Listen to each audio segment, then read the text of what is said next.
कार्तिक महात्म्यम पहला अध्याय।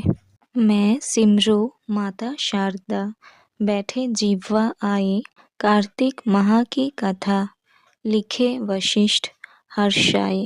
नैमिषारण्य तीर्थ में श्री सूत जी महाराज 88,000 शौनकादिक ऋषियों से बोले, अब मैं आपको कार्तिक माह की कथा विस्तार से सुनाता हूँ, जिसे सुनकर मनुष्य सब प्रकार के पापों से छूटकर अंत समय में वैकुंठ को प्राप्त होता है। सूत जी बोले, श्री कृष्ण जी से आज्ञा लेकर देवर्षि नारद के चले जाने पर सत्यभामा प्रसन्न होकर लक्ष्मीपति भगवान से कहने लगी, हे नाथ, मैं धन्य हुई, मेरा जीवन सफल हो गया।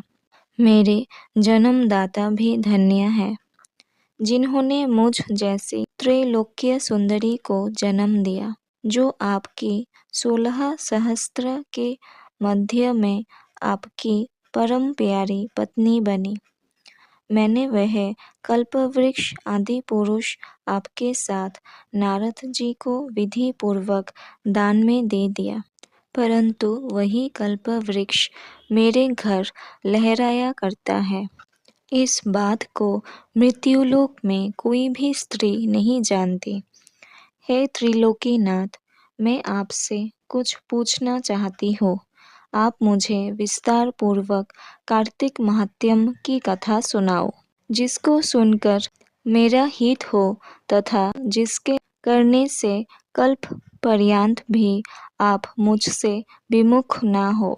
सत्यभामा के ऐसे वचनों को सुनकर हंसते हुए श्री कृष्ण जी सत्यभामा का हाथ पकड़कर कल्पवृक्ष के नीचे ले गए और हंसकर कहने लगे, हे प्रिय, 16,000 रानियों में से मुझे तुम प्राणों के समान प्यारी हो।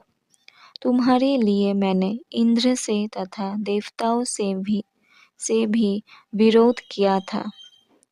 हे कांते, जो बात तुमने पूछी है, उन अद्भुत बातों को सुनो। सूत जी बोले, एक दिन श्री कृष्ण भगवान ने सत्यभामा की प्रिय कामना के लिए गरुड़ पर सवार होकर इंद्रलोक जाकर कल्पवृक्ष मांगा। तब इंद्र के मना कर देने पर गरुड़ का इंद्र से घोर युद्ध हुआ और गोलोक में गरुड़ जी ने गायों से युद्ध किया।